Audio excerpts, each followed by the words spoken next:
First reading, 1 Samuel chapter 9 verse 1 to 4, 17 to 19 and chapter 10 verse 1. Now there was a man of Benjamin whose name was Cis, the son of Abil, the son of Serer, the son of Becheroth, the son of Aphiah, the son of a man of Gemini, valiant and strong. And he had a son whose name was Saul, a choice and goodly man, and there was not among the children of Israel a goodlier person than he.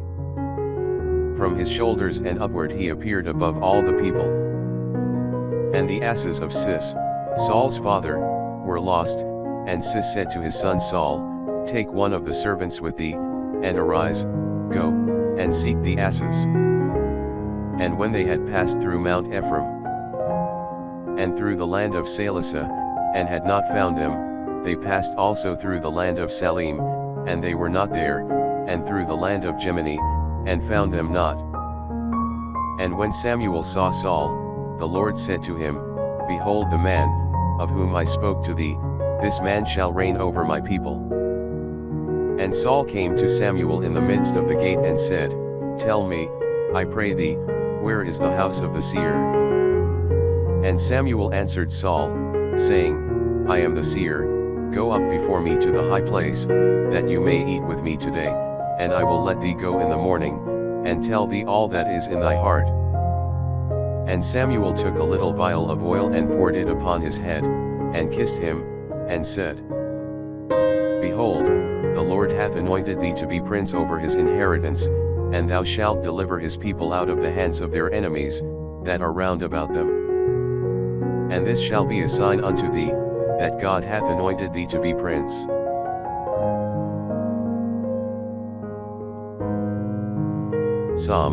Psalms chapter 21 verse 2 to 7. In thy strength, O Lord, the king shall joy, and in thy salvation he shall rejoice exceedingly.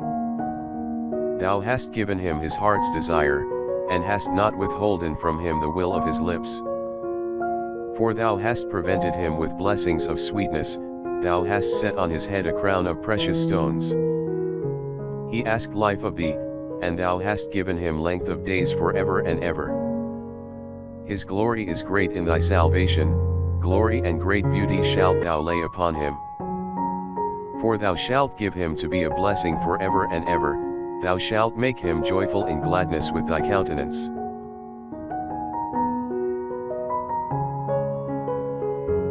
Gospel, Mark chapter 2 verse 13 to 17.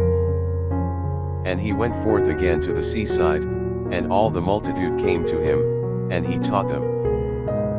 And when he was passing by, he saw Levi the son of Alphaeus sitting at the receipt of custom, and he saith to him, "Follow me." And rising up, he followed him.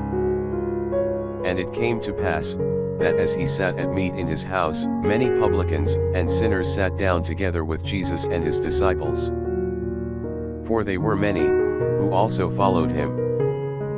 And the scribes and the Pharisees, seeing that he ate with publicans and sinners, said to his disciples, "Why doth your master eat and drink with publicans and sinners?"